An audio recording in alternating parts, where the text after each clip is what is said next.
এরপরে প্রশ্ন হলো, আমার মা বোন ভাই মাঝে মাঝে গণক কবিরাজ এর কাছে যায়, এমনকি তাদের কথা বিশ্বাসও করে। এখন আমার কি করণীয়?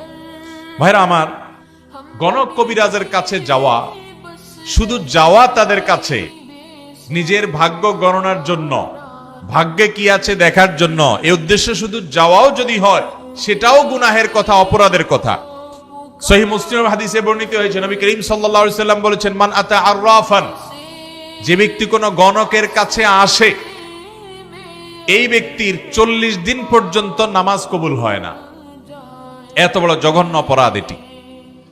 আর আবু দাউদের হাদিসে বর্ণিত হয়েছে, নবী করিম সাল্লাল্লাহু আলাইহি সাল্লাম বলেছেন, মান আতা কাহিনান ফাসাদ্দাকাহু, যে ব্যক্তি কোন গণকের কাছে যায় এবং গণকে, কবিরাজে তার ভবিষ্যৎ বলে দেয়, তোমার কপালে এটা আছে সেটা আছে ইত্যাদি ইত্যাদি, তাহলে এই ব্যক্তি ওই ব্যক্তির গণকের কথা যদি বিশ্বাস করে, তার কথার প্রতি ঈমান আনে, অর্থাৎ সে ভবিষ্যতে কি হবে না হবে এই গায়েবের মালিক, এই কথা যদি সে বিশ্বাস করে, তাহলে সে কোরআন আয়াতের বড় খেলাফ করলো।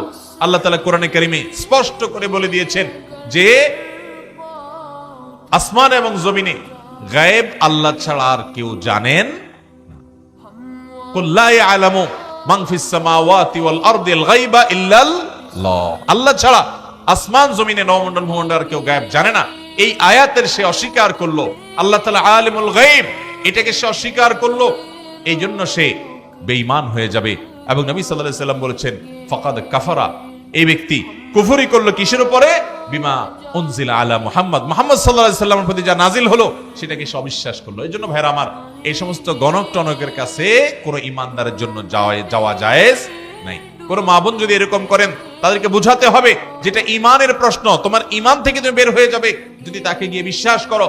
আর যদি বিশ্বাস নাও করো, শুধু যাও চেক করার জন্য, তারপরেও তোমার 40 দিন ইবাদত কবুল হবে না। এটা কবিরা গুনাহ এবং মহাপাপ, অপরাধ, ইমান ধ্বংস করার মতো একটা বিষয়।